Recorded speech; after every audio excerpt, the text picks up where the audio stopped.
Professor Siddaraj sir, ಈಗ ಎರಡು ಜಿಲ್ಲೆಯ ರೈತರು, ರಾಮನಗರ ಜಿಲ್ಲೆ, ಬೆಂಗಳೂರು ದಕ್ಷಿಣ ಅಂತ ನಾವು ಕರಿತೀವಿ, ಬೆಂಗಳೂರು ದಕ್ಷಿಣ ಮತ್ತು ತುಮಕೂರು ಜಿಲ್ಲೆಯ ರೈತರು, ಶಾಸಕರು ಎಲ್ಲ ಪಕ್ಷಾತೀತವಾಗಿ ಒಂದು ಸರ್ವಪಕ್ಷ ಒಂದು ಸಭೆ ಕರೆದು ಮುಖ್ಯಮಂತ್ರಿಗಳು ಅಥವಾ DCM ಅವರು ಒಂದು ಕರೆದು ಚರ್ಚೆ ಮಾಡಿ ಅವರ ಅಭಿಪ್ರಾಯವನ್ನು ಕಲೆ ಹಾಕಬೇಕಲ್ವ ಸರ್? ಏಕಾಏಕಿ ನೀವು ಹೋಗಿ JCB ತಗೊಂಡು ಅಲ್ಲಿ ಪೈಪ್ಲೈನ್ ತೊಗೊಂಡೆಲ್ಲ ಕಾಮಗಾರಿ ಶುರು ಮಾಡ್ತೀರಿ ಅಂತ ಹೇಳಿದ್ರೆ ಅವಕಾಶನೇ ಇಲ್ವ? ಹಾಗಾದರೆ ರೈತರ ಅಭಿಪ್ರಾಯಕ್ಕಿಲ್ಲಿ ನಾನು ಅವಾಗಲೇ ಹೇಳಿದೆ, ಇದೇನು ಏಕಾಏಕಿ ಆಗಿರ್ತಕ್ಕಂಥದ್ದಲ್ಲ. ಏನಿದೇನು ಈಗ ಏನು ನೀರು ಕೆನಾಲಲ್ಲೂ ಅದು ಇದು ವೇಸ್ಟ್ ಆಗುತ್ತೆ, ಗಿಡ ಬೆಳ್ಕೊಂಡಿದ್ದೀವಿ ಅಂತ ಹೇಳ್ತಿದ್ರಲ್ಲ, ಅದೆಲ್ಲನೇ ರೆಡಿ ಮಾಡಿ ಏನು ಕೆನಾಲ ಎಲ್ಲನೂ ಏನು ಗೊರೂರು ಡ್ಯಾಮಿಂದ ಏನು ಇಲ್ಲಿವರೆಗೆ ಬರುತ್ತೆ. ಈಗ ಇದು ಇಷ್ಟೆಲ್ಲ ಹೇಳ್ತಾರಲ್ಲ BJP ಅವರು ಮತ್ತು ರೈತ ಮುಖಂಡರು ಅಂತ. ನಾನು ಒಬ್ಬ ಪಕ್ಕಾ ರೈತ. ಈಗ ಊರಿಗೆ ಹೋದರೆ ಟ್ಯಾಕ್ಟ್ರೆಲ್ಲ ಏರ್ ಕಟ್ಕೊಂಡು 2 ಎಕರೆ ಗದ್ದೆ ಬಿಡೋ ತಾಕತ್ತು ನಮಗೂ ಐತೆ. ನಮಗೂ ಗೊತ್ತು ರೈತರ ಬದುಕೇನು, ರೈತರು ಹೇಗೆ ಬಂದ್ಬಿಡ್ರಿ ರಾಜ್ಯ ಜನ ಗೊತ್ತಾಗಲಿ ನೀವೇನ್ ಮೋಸ ಮಾಡ್ತೀರಿ ಅಂತ. ಯಾರು ರೈತರು ಅಂತ ಗೊತ್ತಾಗುತ್ತೆ. ಅಲ್ಲ ರೀ, ಗದ್ದೆ ಯಾಕೆ ಹೇಳ್ತಾ ಇದ್ದೀನಿ ಅಂತಂದ್ರೆ ಯಾವುದೇ ಕಾರಣಕ್ಕೂ ಈಗ ವೇಸ್ಟ್ ಆಗ್ಬಾರ್ದು. ಅಲ್ಲ, ನಿಮ್ಮ ಜಮೀನಿಗೆ ನೀರು ಇಲ್ಲದೆ ಇದ್ರೂ ಪರವಾಗಿಲ್ಲ, ನಿಮ್ಮ ಬೆಳೆಗಳ ಹಾಳಾದ್ರೂ ಪರವಾಗಿಲ್ಲ, ನೀವು ಪಕ್ಕದ ಜಮೀನಿಗೆ ಕೊಡ್ತೀರಾ? ಇಲ್ಲ, ಅದು ಆಧುನೀಕರಣದ ಜೊತೆ ಹಾಗಾಗಿ ತುಮಕೂರಿಗೆ ಲಾಸ್ ಆಗುತ್ತೆ, ಮಾಗಡಿಗೆ ಲಾಸ್ ಆಗುತ್ತೆ. ಇದಲ್ಲ, ಪ್ರತಿಯೊಬ್ಬರಿಗೂ ಕೂಡ ನೀರನ್ನು ಹಂಚಿಕೆ ಮಾಡ್ತಕ್ಕಂಥದ್ದು ಒಂದು ಟೆಕ್ನಿಕಲ್ ಕಮಿಟಿ ಇದೆ. ಅದರಲ್ಲಿ ಯಾವುದೇ ರಾಜಕಾರಣಿಗಳಿರಲ್ಲ, ಏನು ವಾಟರ್ ಎಕ್ಸ್ಪರ್ಟ್ ಆಫೀಸರ್ಸ್ ಇರ್ತಕ್ಕಂಥ ನಾವು ಯಾರು ಮಾಡಿಲ್ಲ. ಹಾಗಾಗಿ ಇಲ್ಲಿ ಕಾಂಗ್ರೆಸ್ ಕಮಿಟಿ ಈಗ ಅದೇ ಅಂದ್ರೆ ಇದೇ ಸುರೇಶ್ ಗೌಡ್ರು ಜ್ಯೋತಿ ಸೈನ್ ಹಾಕಿಲ್ವಾ?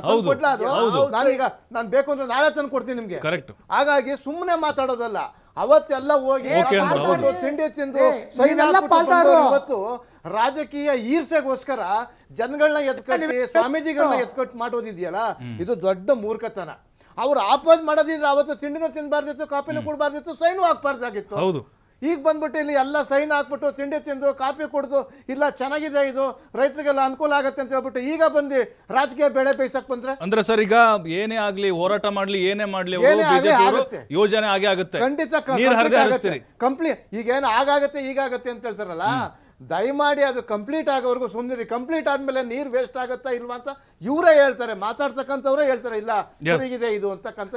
ಚಂದ್ರಶೇಖರ್ ಸರ್, ಹಿಂದೆ ಗೌಡ್ರೆ ಬರ್ತೀನಿ ಒಂದೇ ನಿಮಿಷ ಹಿಂದೆ ಸರ್, ಈಗ CP ಯೋಗೇಶ್ವರ್ ಅರಣ್ಯ ಸಚಿವರಾಗಿದ್ರು.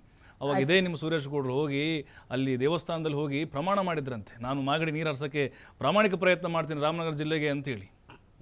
ನಾನು ಯಾರೊಬ್ಬ ವ್ಯಕ್ತಿ ಬಗ್ಗೆ ಮಾತಾಡ್ತಾ ಇಲ್ಲ ಸರ್, ಇದು ರೈತರ ವಿಚಾರ, ಇದು ರಾಜಕಾರಣ ಬರಬಾರ್ದು. ಇವ್ರು ಹೇಳ್ತಾ ಇದ್ರು ನೀರನ್ನು ತಗೊಂಡ್ಬಂದ್ಬಿಡ್ತೀವಿ, ಎಲ್ಲಿಂದ ತಗೊಂಡ್ಬರ್ತೀವಿ. ನೋಡಿ ಕಾಣ್ತಾರೆ, ಸ್ವಲ್ಪ ಫೋಕಸ್ ಮಾಡಿ, ಕ್ಯಾಮ್ರಾ ಫೋಕಸ್ ಮಾಡಿ. ನಿನ್ನೆ ಅಲ್ಲ ಮೊನ್ನೆ 29ನೇ ತಾರೀಕು ತುಮಕೂರು DC ಮಾಡಿರ್ತಕ್ಕಂಥ ಆರ್ಡರು, ಹೇಮಾವತಿ ನಾಲೆಗೆ ನೀರು ಕೃಷಿಗೆ ಬಳಸಬಾರದು. DC ಆರ್ಡರ್ ಮಾಡಿ 29ನೇ ತಾರೀಕು ತುಮಕೂರು DC ಆರ್ಡರ್ ಮಾಡಿರೋದು. ಅಂದ್ರೆ ಎಷ್ಟು ಕಡಿಮೆ ಬರುತ್ತೆ ಹೇಮಾವತಿಯಿಂದ ಅಂತ ಹೇಳಿದ್ರೆ ಕೃಷಿಗೆ ಬಳಸಕ್ಕಾಗಲ್ಲ, ಕೇವಲ ಜಾನುವಾರು ಮತ್ತು ಕುಡಿಯೋದಕ್ಕೆ ಅಷ್ಟೇ ಸಾಕಾಗುತ್ತೆ. ಇಷ್ಟು ಒದ್ದಾಡ್ಬೇಕಾದ್ರೆ ಎಲ್ಲಿಂದ ತಗೊಂಡೋಗ್ತೀರಿ? ಮತ್ತೆ ಸೋರ್ಸ್ ಕೊಡಿ, ತಗೊಂಡೋಗಿ. ಸೋರ್ಸು ಕೊಡ್ದಂಗೆ ನಿಮ್ಗೆ ಅಷ್ಟೆಲ್ಲ ಅವಕಾಶಗಳಿದ್ದಾಗ ಈ ರೈತ ಸಮಾಧಿ ಕಟ್ಟಕ್ಕೆ ಯಾಕೆ ಹೋಗ್ತೀರಿ? ಈ ದುರಂಕಾರ ದ್ರಾಷ್ಟ ಇದೆಯಲ್ಲ, ನಾವು ಮಾಡೇ ಮಾಡ್ತೀವಿ ಏನ್ ನಡೀತಾರೆ? ಇದೇನೇ ರೈತರ ಬಾಳಿಗೆ ಕೊಳ್ಳಿಡ್ತಕ್ಕಂಥದ್ದು. ಮನುಷ್ಯತ್ವ ಬೇಕು, ದುರಂಕಾರ ದುರಂಕಾರದ ಮಾತುಗಳು ಬಿಡಬೇಕು. DK ಶಿವಕುಮಾರ್ ಅವರ ಒಬ್ಬರ ದುರಂಕಾರ ದ್ರಾಷ್ಟದಿಂದ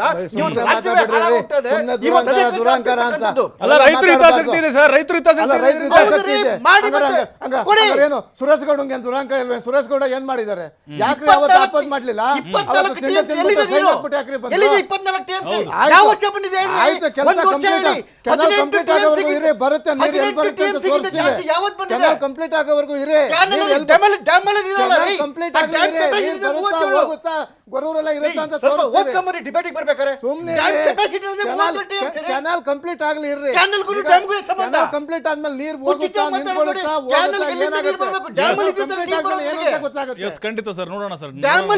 ಕೆನಾಲಿಗೆ ಬರೋದು ಖಂಡಿತ ನೋಡೋಣ,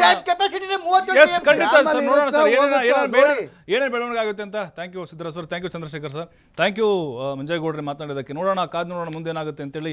ಪರ ವಿರೋಧಾಂತರ ಆಗ್ತಾ ಇದೆ. ಈಗ ಸರ್ಕಾರದ ಜವಾಬ್ದಾರಿ ಎಲ್ಲರನ್ನ ವಿಶ್ವಾಸಕ್ಕೆ ತೆಗೆದುಕೊಂಡು ರೈತರನ್ನು ಕೂಡ ಚರ್ಚೆ ಕರೆಸಿ ಅಭಿಪ್ರಾಯವನ್ನು ಒಂದು ಕ್ರೋಢೀಕರಣ ಮಾಡಿಕೊಂಡು ಅಂತಿಮವಾದಂಥ ಒಂದು ನಿರ್ಧಾರ, ಯಾರಿಗೂ ಕೂಡ ಇಲ್ಲಿ ಅನ್ಯಾಯ ಆಗದಂತೆ ಸರ್ಕಾರ ನೋಡ್ಕೊಳ್ಬೇಕು. ಮುಂದೇನಾಗುತ್ತೆ ಅನ್ನೋದನ್ನು ಕಾದು ನೋಡೋಣ. ಇದಾಗಿತ್ತು ಇವತ್ತಿನ ಅಖಾಡ. ನೋಡ್ತಾರೆ TV5, ಇದು ವಾಸ್ತವದ ಪ್ರತಿರೂಪ.